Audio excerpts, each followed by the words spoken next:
Polda Samarinda, kami di sini akan melakukan penyuluhan dan edukasi tentang virus yang viral belakangan ini, yaitu virus corona ataupun COVID-19. Corona merupakan bagian dari keluarga besar virus yang menyebabkan penyakit yang terjadi pada hewan ataupun manusia. Virus ini disebabkan oleh jenis corona terbaru yang ditemukan di Wuhan ataupun Cina.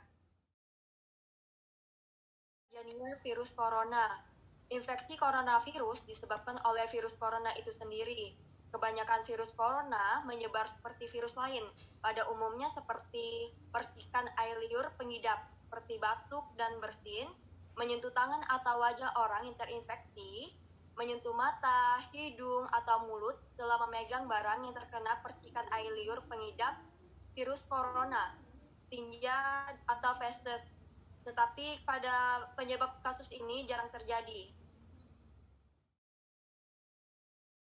Tanda pada COVID-19 yaitu hari pertama hingga hari ketiga, yaitu gejalanya mirip masuk angin, sakit tenggorokan, kemudian tidak demam, tidak lelah, dan masih nafsu makan secara normal. Kemudian ada hari keempat yaitu sakit tenggorokan dan merasa mabuk, kemudian merasa mual serak, terus suhu tubuh berkisar antara 36,5 derajat Celcius, tetapi ini tidak semua orang, tiap-tiap orang itu berbeda suhu tubuhnya. Kemudian sakit kepala ringan, kemudian dan diare ringan. Adapun hari kelima yaitu sakit tenggorokan, suara serak, kemudian tubuh demam ringan, suhu berkisaran 36,5 hingga 36,7 derajat Celcius. Kemudian tubuh merasa lelah, merasa nyeri pada persendian. Kemudian hari ke-6 akan dilanjutkan oleh Brinda.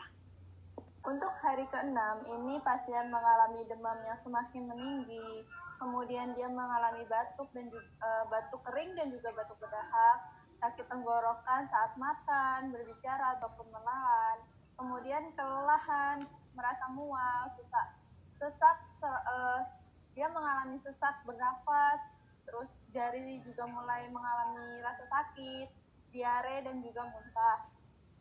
Untuk di hari ke-7, demamnya semakin meninggi sekitar 37,4 sampai 37,8 derajat Celcius. Kemudian mengalami batuk lebih banyak, nyeri badan, kepala terasa berat, frekuensi nafas semakin pendek,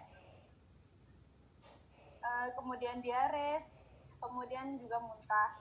Untuk di hari ke-8, dia mengalami demam tinggi, minimal 37,9 derajat Celcius, nafas sulit, setiap kali bernafas terasa berat, kemudian merasa batuk terus-menerus, sakit kepala, nyeri sendi, dan juga sakit punggung.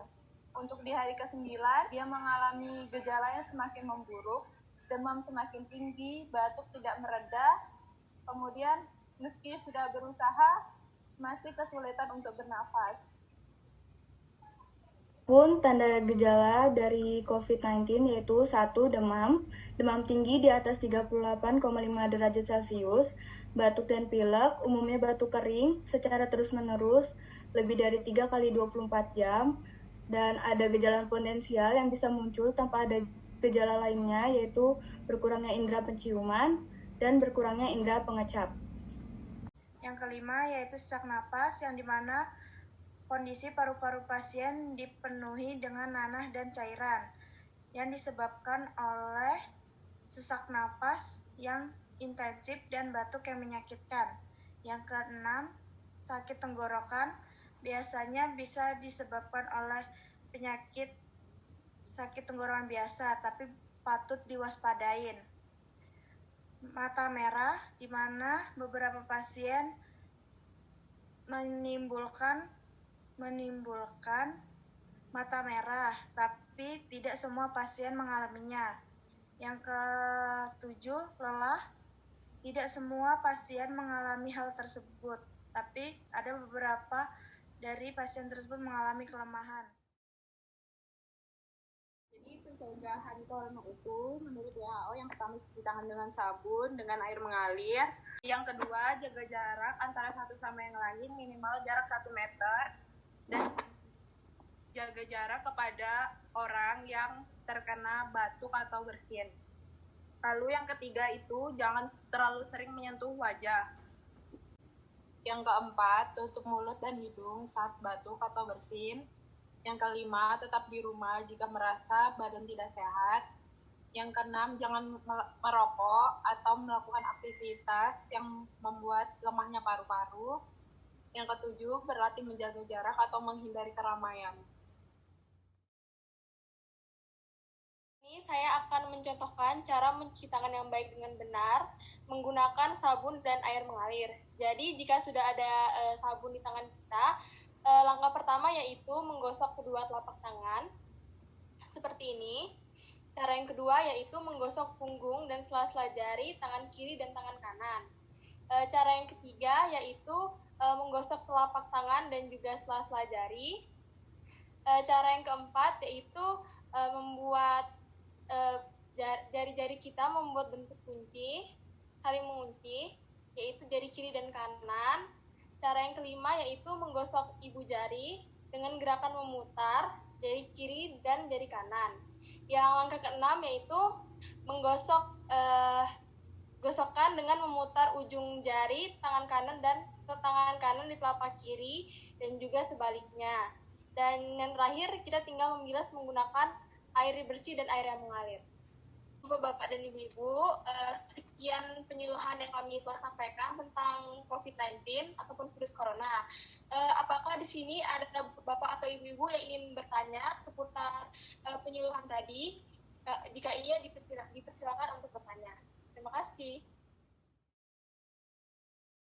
Misi Bu, saya ingin bertanya. Jadi seperti ini. Tetangga saya memiliki gejala yang seperti Ibu jelaskan barusan. Apakah tanda seperti itu termasuk sudah positif corona ataukah ada penyakit yang hampir sama seperti corona? Mungkin itu saja ingin saya pertanyakan. Terima kasih Ibu. Ada Ibu penyakit yang sama gejalanya seperti virus corona, seperti gejala penyakit influenza, umumnya berupa demam, sakit tenggorokan, batuk kering, nyeri otot, dan sakit kepala. Adapun adenovirus Ibu, gejalanya mirip seperti virus corona, seperti demam, dan lain-lainnya. Bisa diterima Ibu? Permisi Ibu, saya ingin bertanya, tempat di mana saja yang kemungkinan besar terpapar oleh virus corona? Apakah kumpul-kumpul tetangga termasuk? Itu aja Ibu, terima kasih. Jadi, tempat-tempat yang biasanya orang-orang sering atau rentan terpapar virus corona itu, yang pertama bisa di stasiun, di mall, di pasar, di halte, atau di transportasi umum. Nah, tadi ditanyakan apakah kumpul-kumpul tetangga itu termasuk dalam tempat yang sering terpapar virus corona. Iya, termasuk, karena kita tidak tahu apakah tetangga kita itu sudah terjangkit virus corona atau tidak, karena gejala-gejalanya tidak dapat terlihat langsung. Baik, Bapak-bapak dan Ibu-ibu dan juga masyarakat di sini, saya mengucapkan terima kasih karena telah menghadiri dan mendengarkan penyuluhan ataupun edukasi dari kami tentang COVID-19 ataupun virus corona yang telah menyebar luas di masyarakat di sini. Dan juga kami memohon maaf apabila terdapat salah kata dan perbuatan. Untuk itu, terima kasih dan selamat pagi.